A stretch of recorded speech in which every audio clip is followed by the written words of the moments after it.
Uma revelação explosiva abalou os bastidores do Supremo Tribunal Federal e expôs uma crise interna de proporções inéditas. Ministros da Corte passaram a trabalhar desde esta quinta-feira, sob a suspeita de que uma reunião fechada do STF foi gravada clandestinamente, resultando no vazamento de trechos literais do encontro que culminou na substituição do ministro Dias Toffoli pela indicação de André Mendonça na relatoria do chamado caso Master. A informação, revelada inicialmente pelo site Poder 360, caiu como uma bomba dentro do tribunal, não pelo conteúdo político da reunião, já esperado, mas pela literalidade impressionante das falas publicadas, descritas por ministros ouvidos, em caráter reservado como algo impossível de ser reconstruído, apenas por memória ou relatos indiretos. A suspeita: alguém gravou ilegalmente a reunião, uma reunião que deveria a pacificar, mas gerou o oposto. O encontro ocorreu a portas fechadas, sem transmissão, sem registros oficiais e sob um pacto tácito entre os ministros. O que fosse dito ali ficaria restrito àquela sala. O objetivo era claro: reduzir tensões internas após a crescente pressão envolvendo Dias Toffoli e reorganizar a relatoria do caso Master, que vinha causando desgaste institucional. Com a saída de Toffoli da relatoria e a entrada de André Mendonça, a expectativa era de apaziguamento. Nos bastidores, muitos ministros acreditavam que o gesto encerraria o impasse e permitiria ao STF virar a página, mas não foi o que aconteceu. Poucas horas depois da reunião, trechos exatos do que foi dito começaram a circular, com falas atribuídas a vários ministros, descritas palavra por palavra. A repercussão foi imediata e devastadora. Ipsis literis. O detalhe que acendeu o alerta vermelho, segundo relatos colhidos por jornalistas que acompanham o STF de perto, o que despertou maior inquietação não foi o vazamento em si, mas a precisão cirúrgica das transcrições. Ministros ouvidos em off foram unânimes em um ponto: não se trata de interpretação ou reconstrução, são falas literais. A avaliação interna é que não haveria como reproduzir com tamanha fidelidade o que foi dito sem algum tipo de gravação. Nem anotações manuais, nem relatos de memória explicariam a sequência, a estrutura e até as expressões utilizadas nas falas publicadas. A partir daí, a palavra passou a circular em voz baixa nos corredores do Supremo. Gravação clandestina, desconfiança, paranoia e clima de caça às bruxas. O impacto foi imediato. A reunião que deveria pacificar o ambiente acabou aprofundando ainda mais a crise interna. A confiança entre os ministros, pilar invisível do funcionamento da corte, foi colocada em xeque. Quem gravou? Como gravou? Com qual objetivo? E, sobretudo, quem mais pode estar gravando reuniões fechadas? Há uma sensação de paranoia institucional. Conversas reservadas passaram a ser medidas. Bastidores, silêncios e trocas de olhares ganharam um novo significado. Um ministro ouvido reservadamente resumiu o clima: se alguém grava outro ministro numa reunião fechada, o Supremo deixa de ser uma corte e vira um campo minado. Toffoli no centro da suspeita, ainda que sem provas.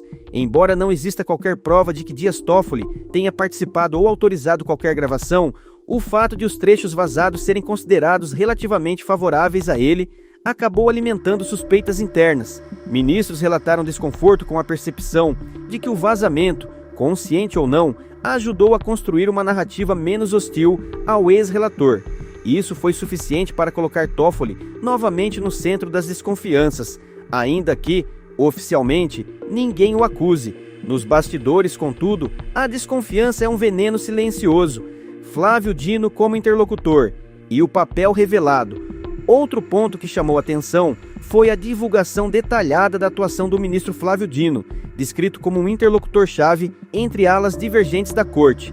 Essa informação, antes restrita a poucos gabinetes, veio a público com riqueza de detalhes, reforçando a percepção de que alguém acompanhou a reunião, com nível de registro incompatível com uma conversa reservada. Foi um ministro? Um assessor? Um funcionário? Dentro do STF, ninguém crava a autoria da suposta gravação. Há 3 hipóteses principais sendo discutidas. Um ministro teria gravado outro em um ato considerado gravíssimo. Um assessor ou funcionário presente teria feito o registro sem autorização.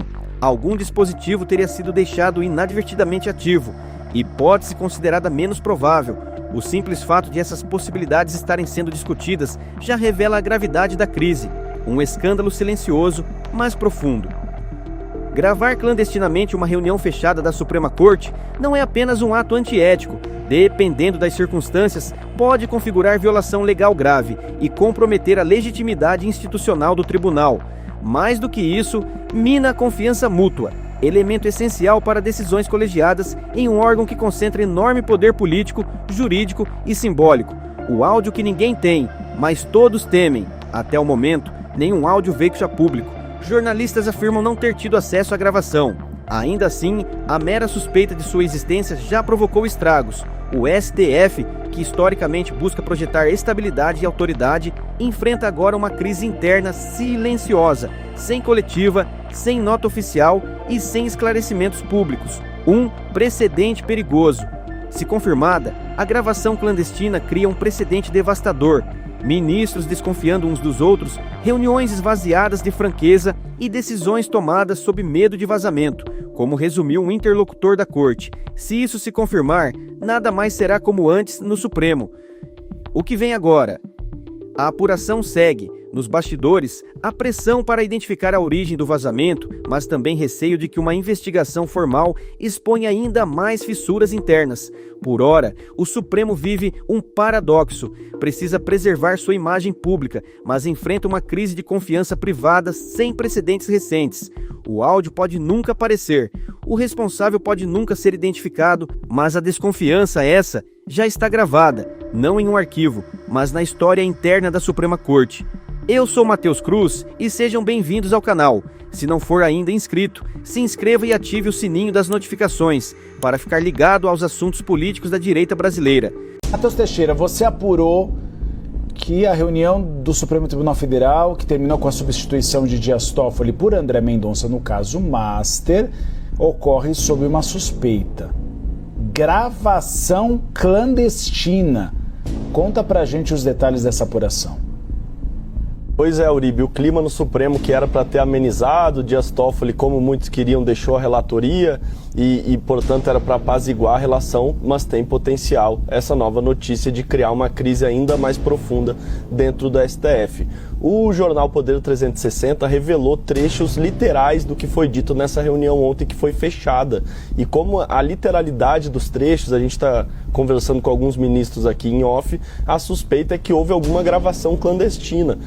Tudo bem, jornalista, site, veículo de comunicação saber por alto o teor da conversa, como foi tratado. Nós mesmos aqui, né, Uribe, estamos falando sobre a atuação que o ministro Flávio Dino teve nessa reunião, que foi muito importante. A gente tinha apurado justamente isso, que ele atuou como uma espécie de interlocutor entre quem era a favor e quem era contra o Dias Toffoli, mas a questão da literalidade e como isso foi gravado, como isso foi transcrito exatamente ipsis literis o que foi dito, a suspeita no Supremo é que houve uma gravação clandestina. Era uma reunião fechada, não foi, portanto, televisionada, mas houve uma gravação na suspeita dos ministros, porque não teria como essa transcrição ter sido tão literal do jeito que foi publicada. Isso, portanto, gera uma desconfiança ainda maior entre os ministros em relação ao próprio Dias Toffoli, porque ele que estava no alvo e os trechos transcritos são, digamos assim, um pouco favoráveis a ele.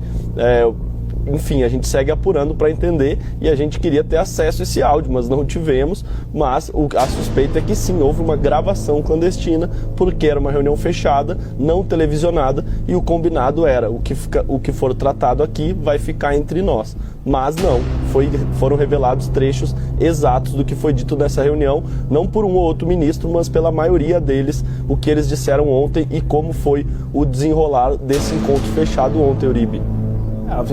É uma reunião para definir questões particulares do Supremo Tribunal Federal e o ministro da Suprema Corte gravando o outro. É um escândalo lá dentro e isso mina inclusive a confiança entre eles. Arremata rapidinho, Matheus. Não, há também a hipótese de ter sido algum funcionário que estava ali, algum assessor de ministro, não dá para cravar que foi um ministro, mas a suspeita dentro do STF